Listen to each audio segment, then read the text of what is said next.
छठी कहानी। एक घर में देवरानी जेठानी थी। उनके कोई संतान नहीं होती थी। वे मेहनत मजदूरी करके पेट पालती थी। एक दिन सवेरे गांव में आग लगने गई, परंतु किसी ने उनको आग नहीं दी। उस दिन गांव भर में दशा माता का पूजन था। दोनों घर आकर कहने लगी कि आज तो गांव भर में दशा रानी का पूजन है, कोई आग देता ही नहीं है, क्या किया जाए। आखिर जेठानी बोली कि कुछ हानि नहीं, आज हम लोगों का भी व्रत सही। शाम को जब आग मिलेगी तब ही रसोई बनाकर भोजन कर लेगी। संध्या के समय जेठानी अपने एक पड़ोसन के घर आग लेने गई और पूछा कि दशा रानी का पूजन करने से क्या होता है। उसने जवाब दिया कि जिस बात की इच्छा करके गंडे लिए जाए वह इच्छा पूर्ण होती है। तब जेठानी बोली कि बहन, अब की बार जब गंडे पड़े तब मैं भी गंडा लूँगी। जेठानी आग लेकर पड़ोसन के घर से बाहर निकली ही थी कि गायें चरकर आती दिखाई दी। ग्वाला पीछे पीछे आ रहा था। उसके कंधे पर एक बछड़ा था और एक गाय उसको चाटती हुई उसके पीछे पीछे आ रही थी। पड़ोसन ने पूछा, भैया तुम्हारी गाय पहली ही ब्याई है या दूसरी या तीसरी? उसने कहा कि पहली। पुनः स्त्री ने पूछा कि बछड़ा है या बछिया? ग्वाला ने जवाब दिया कि बछड़ा। तब पड़ोसन ने जेठानी से कहा कि लो, अब घर जाकर दशहरा रानी का गंडा ले लो। 9 दिन तक कथा कहानियाँ सुनना, दूसरे 10वें दिन सिर से स्नान करके पूजन करना। दशहरा रानी तो 10 दिन के भीतर ही तुम्हारी मनोकामना पूरी करेगी। उसने अपने घर जाकर देवरानी को भी ये बात बताई। दोनों ने दशहरा रानी के गंडे लिए और मनौती मनाई कि हमारे संतान पैदा होगी तो हम सुहागिनें न्योत कर विधि विधान से व्रत पूर्ण करेंगे। देवरानी जेठानी दोनों गर्भवती हो गई। 9 महीने 9 दिन के बाद ही दोनों के गर्भ से 2 सुंदर बालक जन्मे। देवरानी ने कहा कि लड़के होने पर जो सुहागिनें न्योतने की मनौती थी उनको न्योत देना चाहिए। जेठानी ने कहा, अभी ऐसी क्या जल्दी पड़ी है, जब लड़के बड़े होंगे उनकी सगाई होगी और उसी दिन सुहागिनें न्योत देंगे। लड़के बड़े हो गए, उनकी सगाई का संबंध भी पक्का हो गया, फिर भी जेठानी ने सुहागिनें नहीं न्योती। उसने कहा कि जिस दिन लड़कों की बहुरे पड़ेगी उसी दिन सुहागिनें न्योत कर उत्सव के साथ पूजा की जाएगी। तब देवरानी बोली कि बहन, तुम चाहो तो तब करना, पर मैं तो मंडप के दिन ही सुहागिनें न्योतूंगी। देवरानी ने जैसा कहा था वैसा ही किया। उसके मंडप के दिन ही सुहागिनें न्योत दी, परंतु जेठानी ने कुछ परवाह नहीं की। बारात सजाकर दोनों दूल्हे ब्याहने के लिए चले। जिस लड़की की माता ने मंडप के दिन सुहागिनें न्योती उसका तो विवाह बड़ी धूमधाम से हो गया, परंतु जिस माता ने सुहागिनें नहीं न्योती उसको ठीक भावरों के समय दशा रानी बीच मंडप से हरकर ले गई। दूल्हे को एकदम गायब होता देखकर वर कन्या दोनों पक्ष में हाहाकार मच गया। लड़की की माता बड़े संकट में पड़ गई। अब यह अधव्यायी लड़की किसके सिर मंडी जाएगी। पास पड़ोस के चतुर स्त्रियों ने लड़की की माता को समझाया और ब्याह का जो सीधा सामान बचा हुआ था उसे लड़की के हवाले कर दिया। लड़की मंगते भिखारी को सदाव्रत देने लगी। एक दिन एक साधु तीर्थ यात्रा करते हुए उसी गांव में आया और गांव से दूर घने जंगल में एक बड़ा पीपल का पेड़ था। लोग उस पेड़ को पारस पीपल कहते थे। उसी पेड़ में दशा रानी का वास था। साधु चलता चलता शाम को उसी पेड़ के नीचे ठहर गया। वहाँ अंधेरा हो गया। जब दिया बत्ती का समय हुआ तो झाड़ूदार ने आकर उसी पेड़ के पास में मैदान में झाड़ू लगाई। फिर भिश्ती ने आकर जमीन छिड़की। माली ने आकर फूल बिखेर दिए।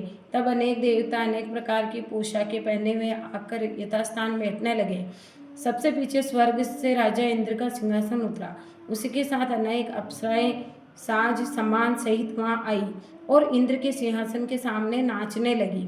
उसी समय दशा रानी उस अधब्याह लड़के को गोद में लिए पीपल के पेड़ से उतरी। इंद्र के साथ साथ स्वर्ग से एक सूरा गऊ भी आई थी। उसने 2 कटोरा दूध पिया। लड़के ने अधब्याही के भाग का 1 कटोरा दूध अलग रख दिया और 1 कटोरा दूध पी लिया। तब नाच तमाशा होता रहा। दशा रानी लड़के को गोद में बैठे लिए रही। सवेरा होते होते देवताओं का दरबार भंग हुआ। साधु भी वहां से चलकर गांव में चला गया। वहीं साधु गांव में भिक्षा मांगता मांगता उस अधब्याही लड़की के घर आया। लड़की ने उसके लिए भोजन तैयार किया। बाबा जी भोजन करने बैठे। तब लड़की ने 3 पतले परोस कर एक को अधब्याही वर के नाम से अलग सरका दिया। एक पत्तल बाबा जी के सामने परोसी और एक पत्तल उसके सामने रखी।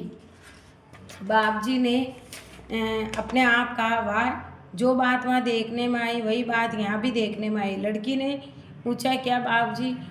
बाबा ने बात बतलाते हुए कहा, हम वैरागी लोग ऐसी अनेक बातें कहा करते हैं, तुमको इन बातों से क्या प्रयोजन, तुम तो भोजन करो। लड़की हट कर गई। फिर भी बाबा चुप रहे। तब लड़की बोली, आप साधु हैं, मैं सती हूँ, आप या तो अपनी बात का भेद बताओ या मेरा शाप ले लो। तब बाबा ने रात का सारा हाल उसे बताया। उसने बाबा के साथ उस पीपल के पास जाना निश्चय किया। बाबा आगे आगे, लड़की पीछे पीछे। बाबा लड़की को पारस पीपल के पास छोड़कर चले गए। जब संध्या हुई तब नित्य की तरह झाड़ूदार ने झाड़ू लगाया। बिस्ती उसी समय दशा रानी पीपल पर से उतर करके दरबार में बैठी। लड़के ने सुरा गाय से दूध लिया और उसने अदबियाई का कटोरा अलग रखकर जो ही अपना कटोरा मुंह से लगाया, त्यों ही लड़की कटोरा हाथ में लेकर वर के सामने आ गई और बोली कि मैं भी अपना भाग लेने के लिए उपस्थित हूँ, सेवा भी करूँगी। तब वह बोला, मैं दशा रानी की सेवा में रहता हूँ।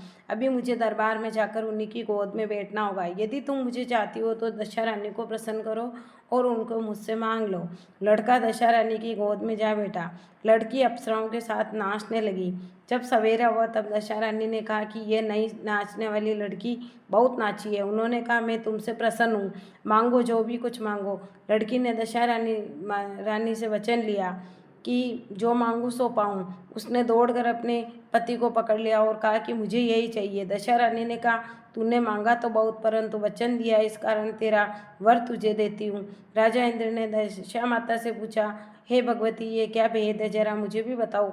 तब दशा रानी बोली कि यह लड़का मेरे ही वरदान से पैदा हुआ। इसकी माता ने मनौती मानी थी, जब लड़का पैदा होगा तो सुहागिनें न्योतूंगी, परंतु उसने आज तक वचन पूरा नहीं किया। इसी कारण मैं अपने दिए हुए बालक को विवाह मंडप से हर लाई।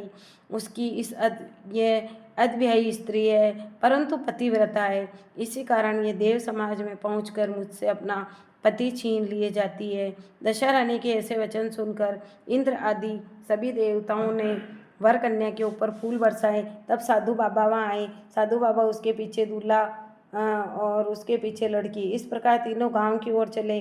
जब वे लोग गांव के समीप पहुंचे तब लोगों ने लड़की के पिता को खबर दी कि तुम्हारी लड़की और दूल्हा साथ में वापस आ रहे हैं। जिस दिन से लड़की गई थी, प्रथम तो उसी घड़ी से वह लज्जा के मारे घर से बाहर नहीं निकलते थे। जो जो नई बातें सुनने में आई, उसने किवाड़ बंद कर लिया। उसने समझा कि लड़की बाबा के साथ आ रही है। उसी संबंध में लोग मेरा उपवास कर रहे हैं, किंतु जब गांव के गणमान्य प्रतिष्ठित लोगों ने उससे ये बात कही, वह बाहर आया और जब उसने दरवाजे पर सचमुच लड़की के साथ दामाद को खड़ा देखा तो उसकी प्रसन्नता का पार न रहा। लड़की ने अपनी माता से कहा कि पहले वर के घर से सुहागिनों को नोत कर बारात यहाँ आनी चाहिए। अतः लड़की के पिता ने लड़के के घर खबर भेजी। वहाँ सुहागिनों को नोत कर बारात चली। बड़ी धूमधाम से विवाह हुआ। वर वधू दोनों अपने घर गए। तब फिर से लड़के की माता ने सुहागिनें न्योती। दशा रानी ने जैसी सती की दशा फेरी, वैसी वह कथा के श्रोता वक्ता आदि सभी का कल्याण करे।